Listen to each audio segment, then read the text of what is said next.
Happy National Sour Candy Day, Msouls!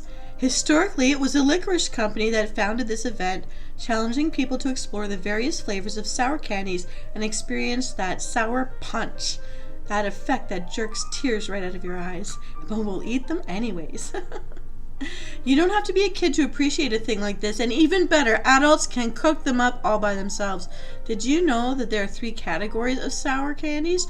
There's sour gummy candy, sour hard candy, and sour jelly candy. We can explore some of these in the future Riddle Me Snack Night episodes, but just for today, so we can celebrate National Sour Candy Day together, I'll give you one for free. So, get yourselves a candy thermometer. It's the only special piece of equipment you'll need, and let's get cooking. To make a sour gummy candy, gather these ingredients. 1 cup of frozen fruit, like strawberries, blueberries, raspberry. You could get a mixed berry bag and defrost it. You'll need 1/3 cup of water, 1 tablespoon of fresh lemon juice, 2 tablespoons honey, 4 tablespoons unflavored gelatin. You can buy that in the Jello aisle of any store, and a 1/2 cup of sugar, 1 to 3 teaspoons of citric acid. This is what gives it the sour. And don't forget that candy thermometer. All right. Puree the fruit using a blender if you don't have a food processor.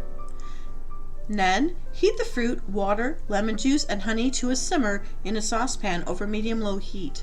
That'll take 2 to 3 minutes.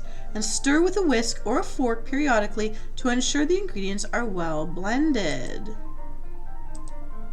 Step 3. Whisk the gelatin into the mixture by waiting for the mixture to reach a simmer again, then sprinkle 1 teaspoon at a time of the gelatin, the unflavored gelatin powder, and keep whisking so that we will constantly be stirring in this process, and this will prevent globs from forming.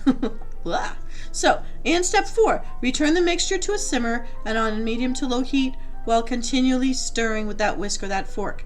The texture of the liquid will change to a more gelatin as it melts, and it will look more like smooth and glassy consistency. In step 5, remove the mixture from the heat, pour it onto a heat-proof measuring cup, and then strain it through a sieve to remove the hard bits. Toss away those solid bits. Remove any bubbles on the top of the mixture by patting with a spoon. Pat, pat, pat, pat. And step 6, pour the mixture into molds. If you don't have any silicone molds, you can use the plastic ice cube trays. And then let them chill in the refrigerator for at least 6 hours so they can fully set. Now, chef's tip, put those molds on top of a baking pan, like a cookie sheet, so that you can easily carry it without spilling. Now, when we're done, this candy will have a gummy bear texture. Yum and fun. Another chef's note, when using the molds, you're going to carry it using the baking sheet so you don't spill. But also, if more bubbles form on the mixture once it's in the mold, pop those with a toothpick. Now, we're not done yet. While the mixture's chilling for those 6 hours, mix the sugar and the citric acid together to make the coating for the candy. You're going to whisk it until you can ensure it's fully blended. A single teaspoon of citric acid will be fairly sour, but adding more makes the candy's flavor even more intense. It's even a super impact punch.